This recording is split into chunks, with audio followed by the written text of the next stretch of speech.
Good evening, visitors. Welcome to the Australian War Memorial's last post ceremony. My name is Troy Clayton, and joining us today from the Australian Army is Warrant Officer Class 1 Cheryl Elston. We warmly welcome the family of Corporal Albert George King, whose story will be told shortly. We welcome the veterans who have served, those that are still serving, and their families that love and support them. The live stream of this ceremony is made possible by the Return and Services League of Australia and the RSL and Services Club Association. We welcome members who are watching the ceremony broadcast across Australia. During this evening's ceremony, wreaths will be laid at the base of the Pool of Reflection by family and visitors to the memorial. If you're able, please stand and join in singing the National Anthem.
The Australian War Memorial was the vision of Charles Bean, Australia's First World War official historian. Bean landed with the Australian troops on Gallipoli and stayed with them at the front through to the end of the war. The idea of this national memorial and museum came to him at Pozières, France, in the depths of the bloody fighting of 1916. Bean's idea was that this would be a place where families and friends could mourn their loved ones buried in faraway places. It would also be a place that could help all Australians understand what these men and women had endured and what they had done for us. Bean's vision, to which we remain true, is best expressed as inscribed in the entrance to the memorial's galleries.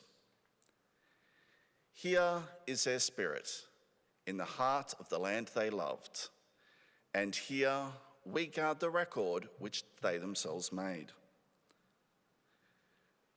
Tonight, we'll read the story behind just one of those on the Roll of Honour, which lists the names of more than 103,000 men and women who have given their lives for us in war and on operations for more than a century. But first, we present a lament, Flowers of the Forest. Wreaths or floral tributes will now be laid at the base of the Pool of Reflection.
Today we remember and pay tribute to Corporal Albert George King. Albert King was born in West Maitland, New South Wales on the 18th of April 1917, the son of Silas and Lavinia King. Known as George, he and his siblings, Elsie, Ada, Una and Aidan, grew up in West Maitland, where George attended primary school before going on to work as a blacksmith. Family legend also has it that he worked as a drover.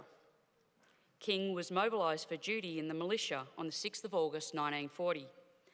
Having undertaken early training in late October 1941, he was allotted to the 13th Battalion before being transferred to the 53rd Battalion in late December.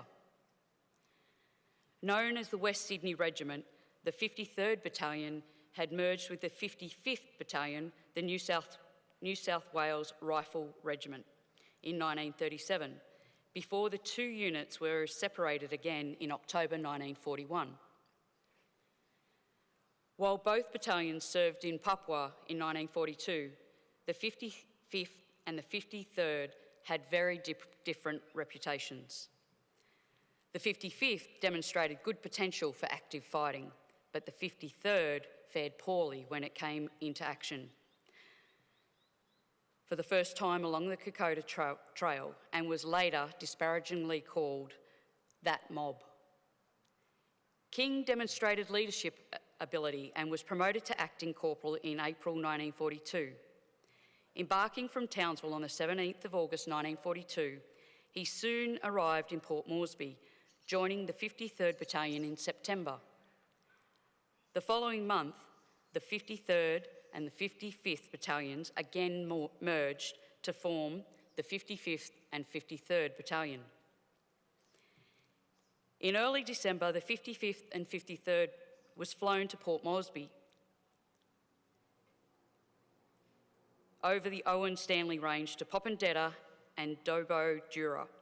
From here, the men marched to the Sananda track, going into action the day after relieving the 16th Brigade. Early on the 7th of December, a group of men from the 55th, 53rd made an attack against Japanese positions to divert enemy attention from the main attack against Sananda.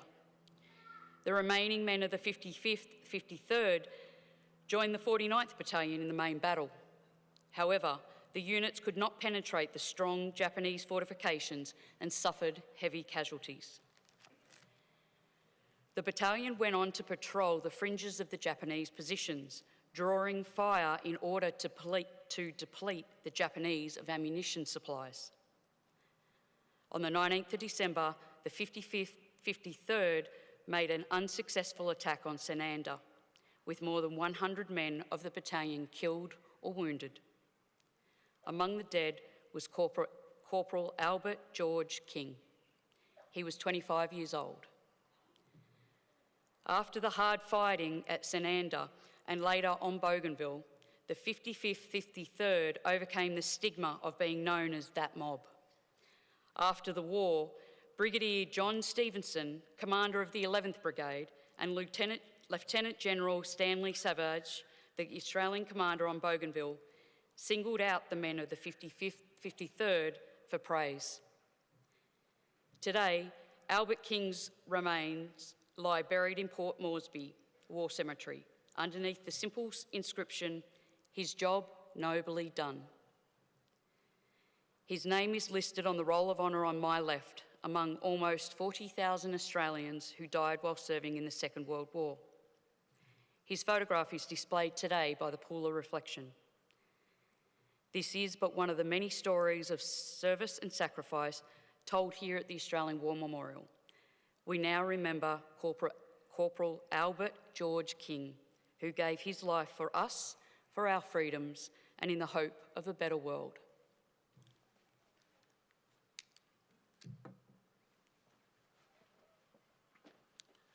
Please stand for the reading of the Ode and the sounding of the last post.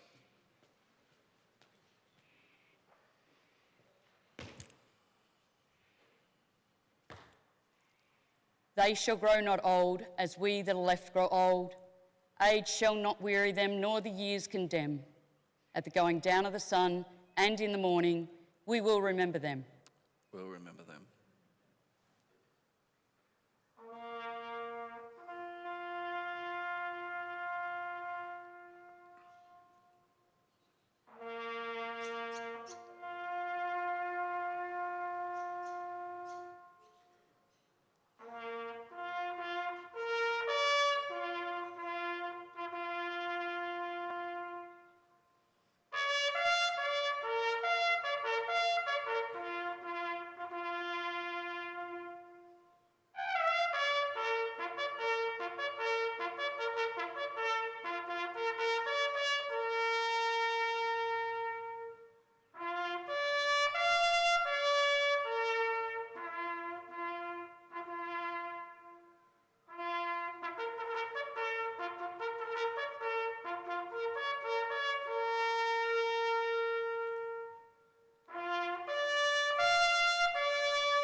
Lest we forget. Lest we forget.